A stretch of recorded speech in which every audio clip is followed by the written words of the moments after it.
Então, pessoal, agora vai entrar em uma outra parte aqui que vai se referir à chuva serôdia. É um assunto importante também, que fala a respeito do tempo do fim também. Apocalipse. Estas são as últimas chuvas, isto é, a chuva serôdia, que rega toda a terra no Apocalipse. A chuva serôdia será um grande derramado do Espírito Santo sobre a igreja do tempo do fim, as duas testemunhas de Apocalipse 11, isto é, as duas casas de Israel. Então irei ler aqui para falar a respeito da chuva serôdia, 1, 2, 3, 4, 5, mais 5 textos de outros profetas. Esse assunto da chuva serôdia aqui, pessoal, é tremendo vocês entenderem também. Vamos então para Levítico, capítulo 26, versículo 4.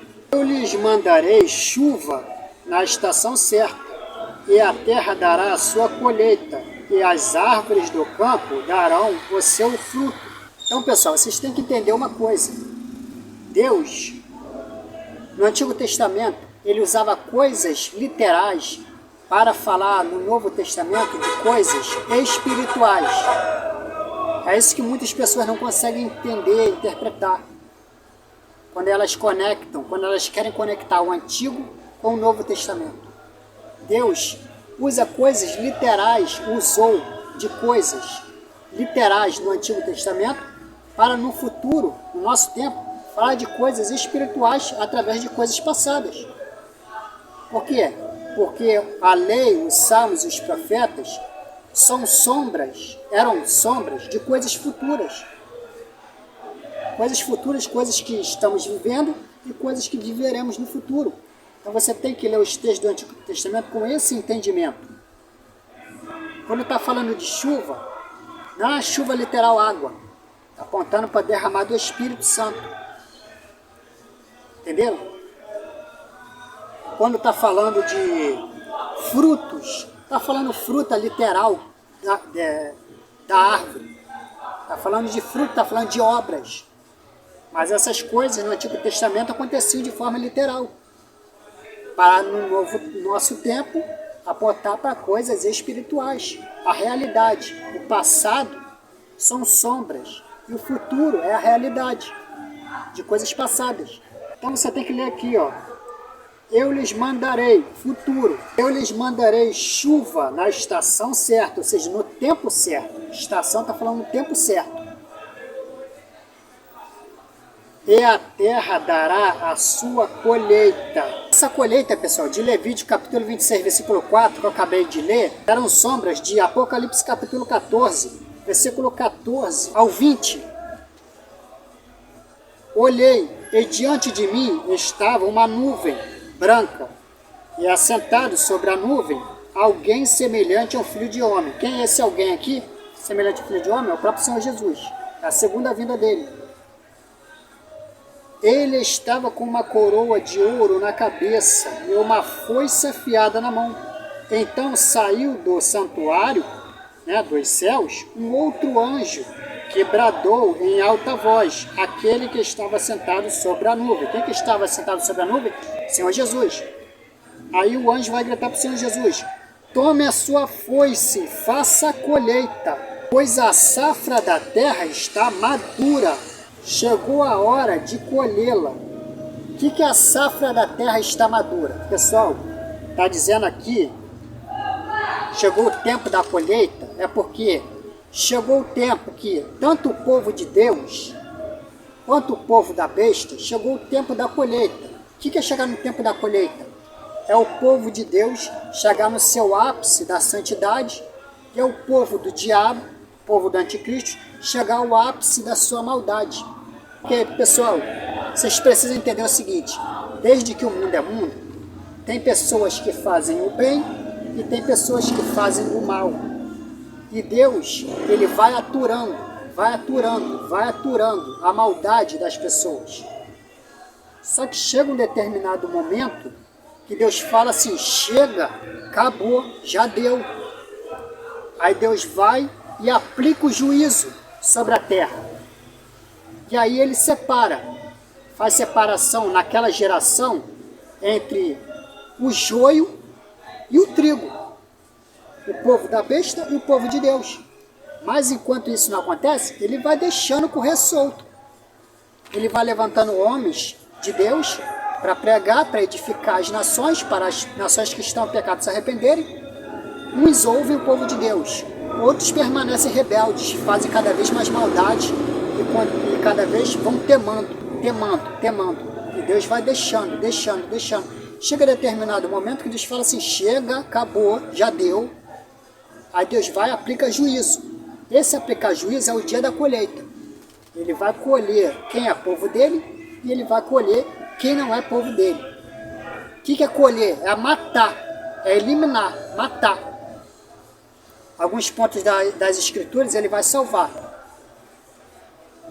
Só que quando a pessoa morre, tanto quem é povo ímpio quanto quem é povo de Deus, quando ambos morrem, eles têm um local de destino, que é o Hades, mundo dos mortos.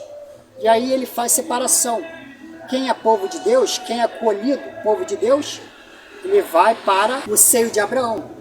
E quem permanece na sua impiedade, quando morre, vai para o local de tormento.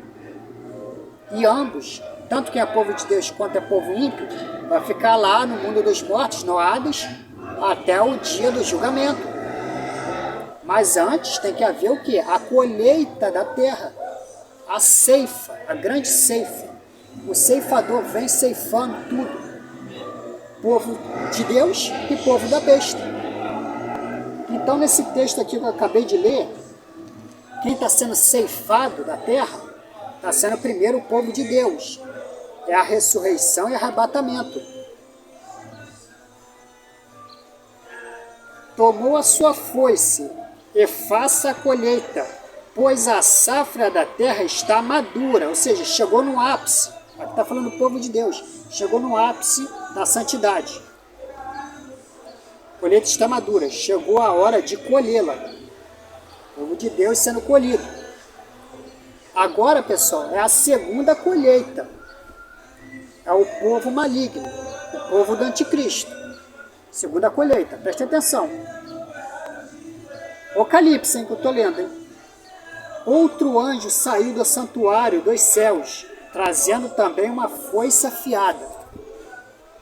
E ainda outro anjo, que tem autoridade sobre o fogo, saiu do altar e bradou em alta voz aquele que tinha a foice afiada. Quem é aquele? Mas, novamente, o Senhor Jesus. Aí ele vai gritar para o Senhor Jesus: tome a sua foice afiada e ajunte os cachos de uva da videira da terra, porque as suas uvas estão maduras. A uva aqui são os ímpios. Nesse contexto aqui, são os ímpios. Então chegou, a uva já está madura. O que é a uva já está madura? Os ímpios já chegou no ápice, no limiar, no seu ápice da maldade. Aí chega o tempo da colheita. Porque as suas uvas estão maduras. O anjo passou a foice pela terra, ajuntou as uvas e as lançou no lagar da ira de Deus. Qual que é o lagar da ira de Deus? Lago de fogo e enxofre. Se você já veio do estudo número 1, eu expliquei sobre isso, mas vale a pena ressaltar aqui. Então, pessoal, estamos vendo aqui a colheita dos frutos da terra. Tendo isso em mente, vamos voltar para o texto de Levítico de novo. Levítico capítulo 26, versículo 4. Eu lhes mandarei chuva. Chuva é o derramado do Espírito Santo. Você lembra que o Senhor Jesus Cristo disse para a mulher do poço? A mulher está lá no poço pegando a água, o Senhor Jesus aparece para ela ali, como quem não quer nada, começa a puxar um assunto com ela. Aí a mulher começa a questionar o Senhor Jesus. Aí o Senhor Jesus disse: se soubesse quem eu sou, de ti fluiria a rios de água viva. Se lembra? De ti fluiria rios de água viva. Quando chove, o que desce do céu? Não é água? Não é água em gotículas? Isso não é uma chuva? A chuva está apontando para o Espírito de Deus. De ti fluirão rios de água viva. Ou seja, você vai crer em mim, né? Vai crer no Senhor Jesus, vai obedecer a ele, vai se sujeitar à vontade dele, e ele, e nós, por meio do seu Espírito, iríamos fluir rios de água viva, ou seja, a palavra que vai surgir de nós não vai provir de nós, vai provir do próprio Deus, que ele vai estar operando por meio do seu Espírito. Por isso que ele diz, se creres em mim, de ti fluirão rios de água viva. É Deus, né? É o Pai e o Filho, por meio do seu Espírito, fazendo fluir de nós rios de água viva, palavras edificantes, boas obras. Então, pessoal, quando diz aqui, eu lhes mandarei chuva na estação certa. Chuva é o quê? No tempo, essa palavra se cumpriu em partes na festa de Pentecostes. Lembra que o Senhor Jesus Cristo disse para os 12 apóstolos? Fiquem em Jerusalém, até que o Consolador venha até vocês. Qual que é o Consolador? É o derramado do Espírito Santo. O Consolador é o próprio Cristo, que ele iria ser derramado sobre os apóstolos e é derramado sobre nós por meio do Espírito Santo. Não é o Espírito Santo sendo uma terceira pessoa, o Consolador, o Espírito Santo sendo uma terceira pessoa, não é. O Consolador é ele mesmo, é o próprio Cristo, que ele está habitando em nós, derramando o seu Espírito. Não é uma terceira pessoa, um terceiro Deus chamado Espírito Santo, não é. O Consolador que viria é ele mesmo, é o próprio Cristo, só que derramando o seu Espírito, ele agindo em nós por meio do Espírito. Isso é o Consolador que viria. E isso é, no tempo dos apóstolos, no nosso tempo, a chuva temporã. Na Bíblia diz de chuva temporã e chuva serôdia. A chuva serôdia vai acontecer quando? No fim dos tempos. É novamente o derramado do Espírito sobre a igreja que voltaremos a fazer as mesmas obras, assim como houve a festa do Pentecostes, que foi derramado o Espírito Santo sobre os apóstolos e eles fizeram grandes sinais e maravilhas. Estas mesmas coisas voltarão a acontecer, só que não mais na chuva temporã, mas sim na chuva serôdia. Entenderam? Tem chuva temporã e tem chuva serôdia. Chuva temporã foi no tempo dos apóstolos. E chuva serôdia será com as duas testemunhas, no fim dos tempos. Ambas as chuvas, está falando referente às festas, está se referindo ao derramado do Espírito Santo. Então vamos ler. Eu lhes mandarei chuva na estação certa, e a terra dará a sua colheita. Já expliquei, né? A terra dará a sua colheita, está se referindo àquele texto que eu li anteriormente, de Apocalipse, capítulo 14, versículo 14 ao 20.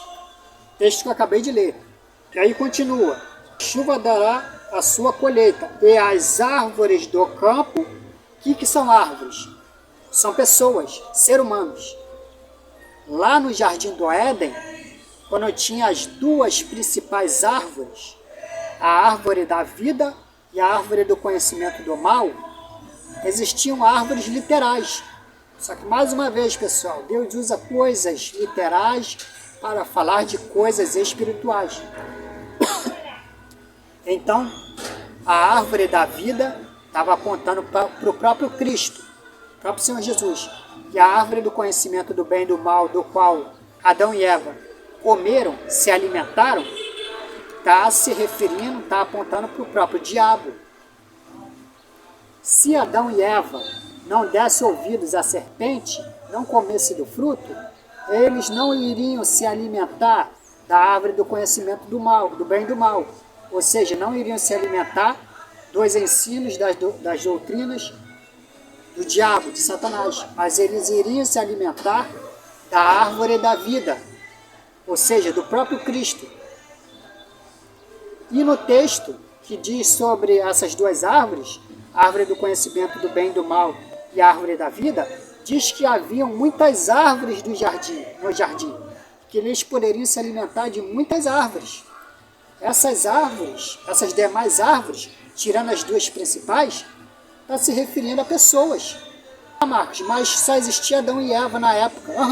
mas ele está usando coisas naquela época para apontar para coisas futuras, coisas para o futuro.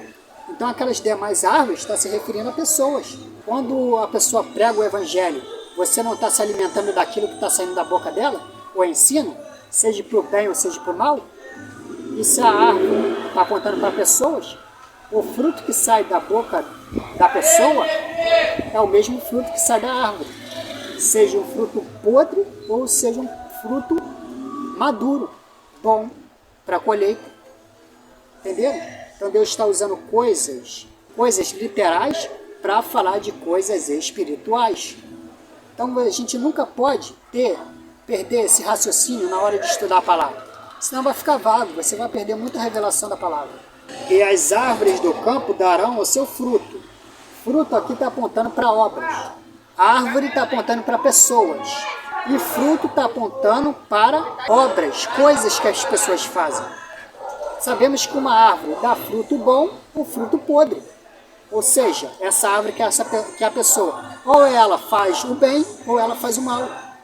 São as árvores produzindo frutos, bons ou maus. E pessoas que dão ouvidos a essas árvores, isto é, estas pessoas, elas escolhem comer de um fruto podre ou um fruto bom. Ela que escolhe. Se a pessoa come coisa podre, o que vai acontecer com ela? Ela vai adoecer e em determinado momento ela vai morrer.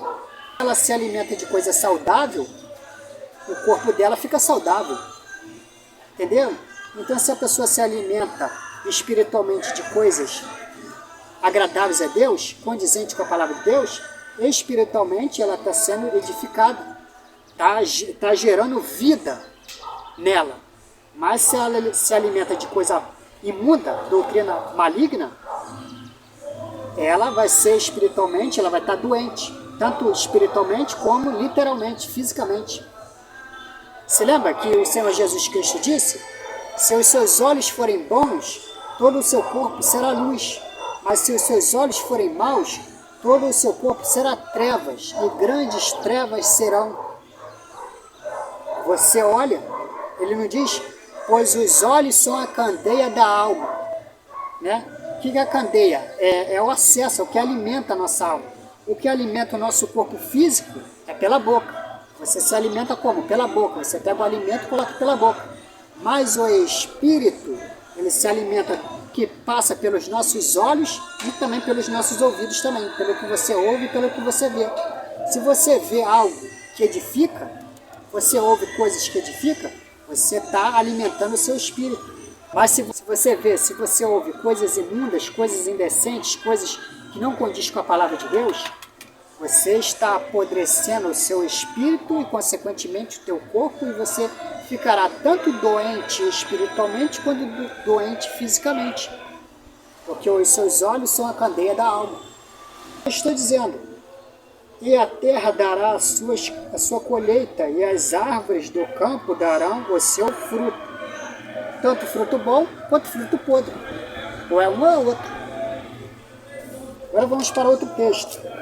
Deuteronômio 11, do 13 ao 17, vai dizer o seguinte: portanto, se vocês obedecerem fielmente aos mandamentos que hoje lhes dou, amando o Senhor, o seu Deus, e servindo de todo o coração, de toda a alma, então, no devido tempo, enviarei chuva sobre a sua terra, chuva de outono e de primavera, para que vocês recolham o seu cereal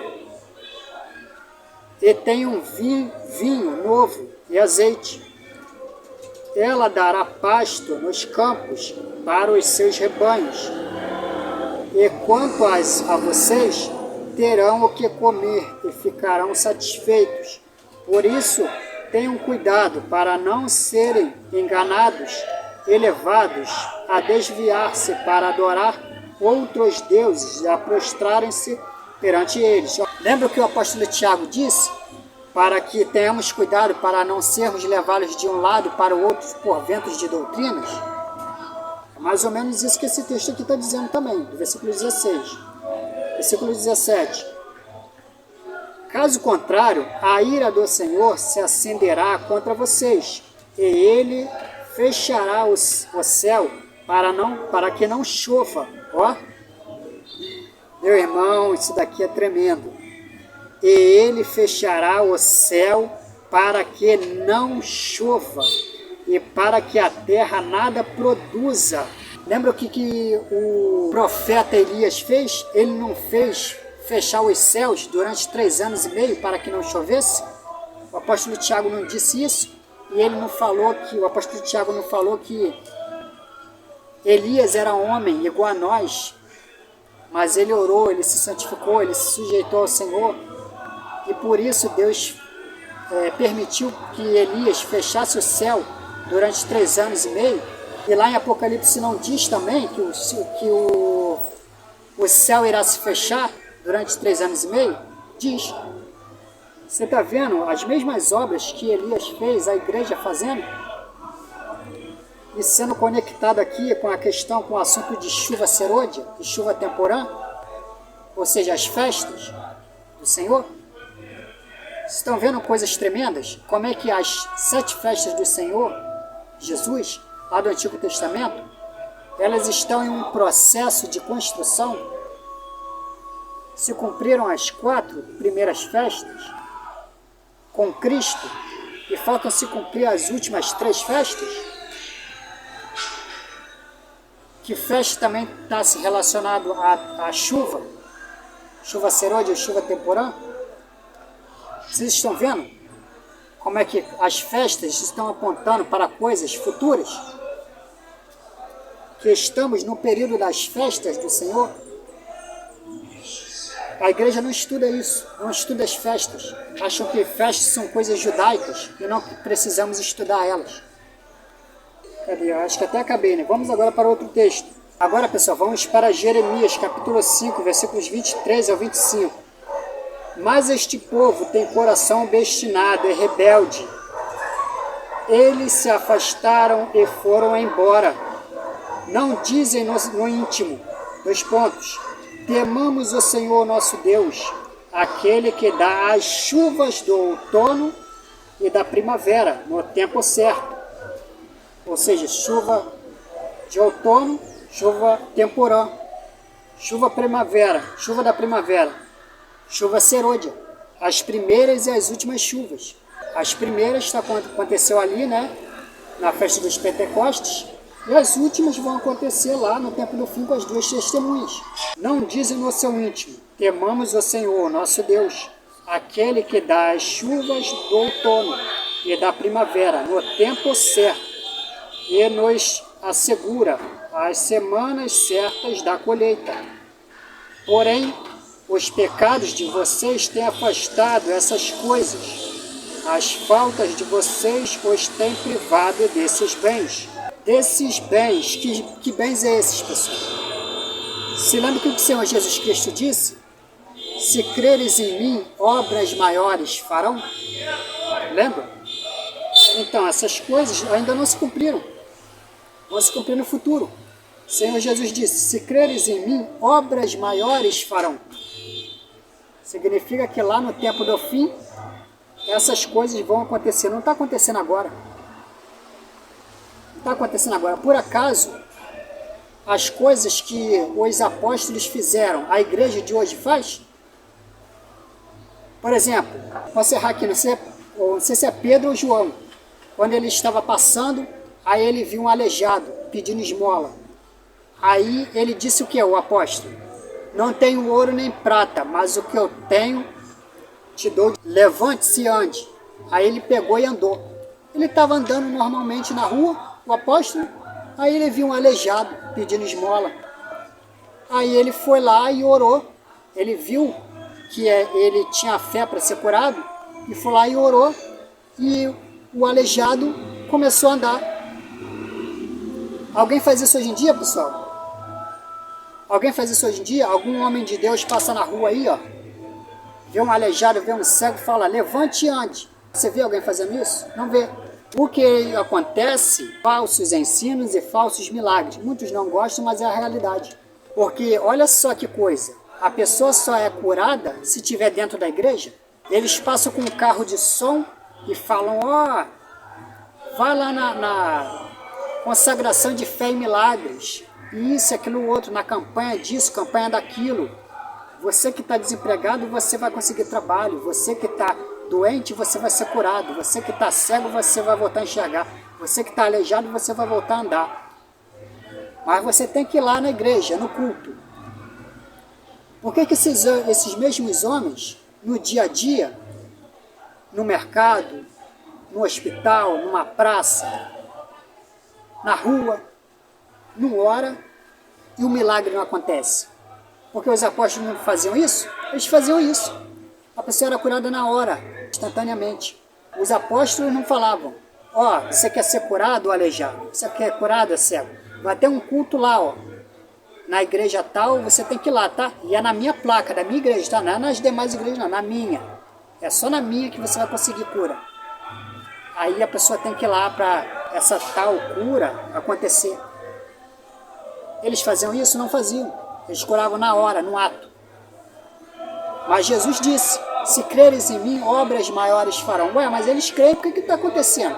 O texto está dizendo, amamos o Senhor nosso Deus, aquele que dá as chuvas do outono e da primavera, no tempo certo. As coisas acontecem no tempo de Deus, não no meu tempo, não no teu. Tem um tempo para as coisas acontecerem, para os milagres acontecerem. Essas coisas vão acontecer, mas não chegou o tempo ainda. Por que não chegou o tempo ainda? Porque a igreja não está fazendo por onde? O povo de Deus não está fazendo por onde? Principalmente o povo de Israel, que não confessa o Senhor Jesus como seu único eterno Salvador. E por isso que as duas testemunhas terão que ser levantadas, para profetizar, denunciar o pecado do povo, e para o povo crer, por sinais e maravilhas, para ter libertação e salvação para eles. Por isso que a igreja não pode ser arrebatada a qualquer momento, como essas antas pregam. A qualquer momento, irmãos, vamos ser arrebatados ao céu. Tem muita coisa para acontecer ainda. A igreja tem um trabalho fundamental no Apocalipse. Essas antas não percebem isso. Essa história de arrebatamento secreto é outra furada, outra mentirada. Vamos ler de novo. Mas este povo tem coração obstinado. Está falando do povo de Israel? Tá. Mas está falando da própria igreja também.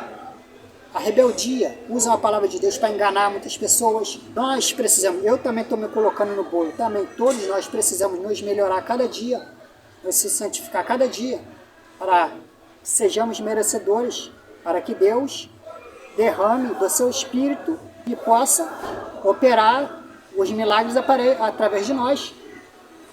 Entenderam? Só que a igreja não está apta para isso.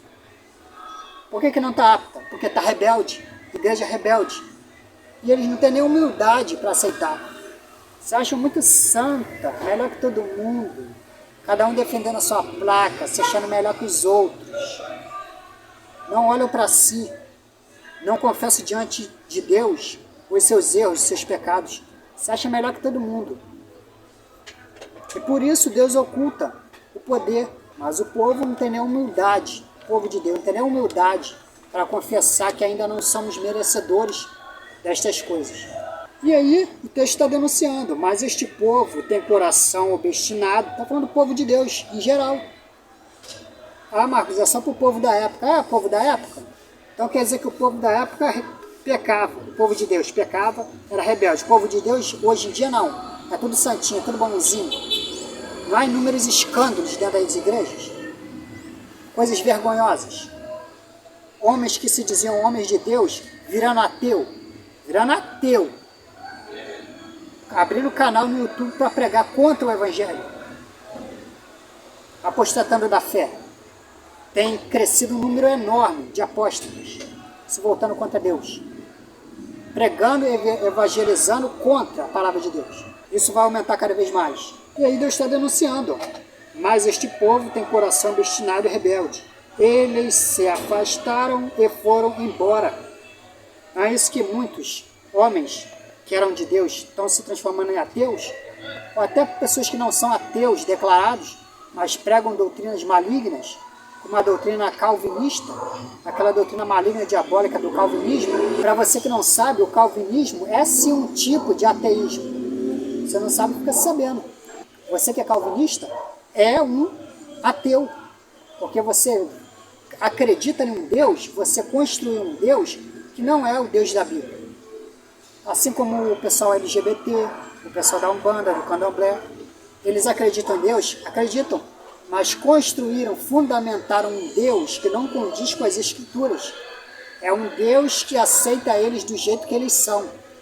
Santificação não existe para eles. Essa palavra não está no dicionário deles. Santificação luta contra a carne. Vivem segundo a sua própria vontade e acham que Deus está achando que está lindo. Está tudo muito lindo, está tudo maravilhoso. Mas dizem acreditar em Deus. De repente até ora a Deus, clama a Deus, pega o Evangelho, mas na hora de se santificar, na hora de aceitar que esses ensinos não condiz, esse estilo de vida não condiz com as Escrituras, eles não querem aceitar. Eles preferem levantar falsos mestres e ter eles como bode guias na vida deles. Não disseram no íntimo, 2 pontos, temamos o Senhor, nosso Deus, aquele que dá as chuvas do outono e da primavera no tempo certo e nos assegura as semanas certas da colheita. Porém, os pecados de vocês têm afastado essas coisas. As faltas de vocês os têm privado desses bens.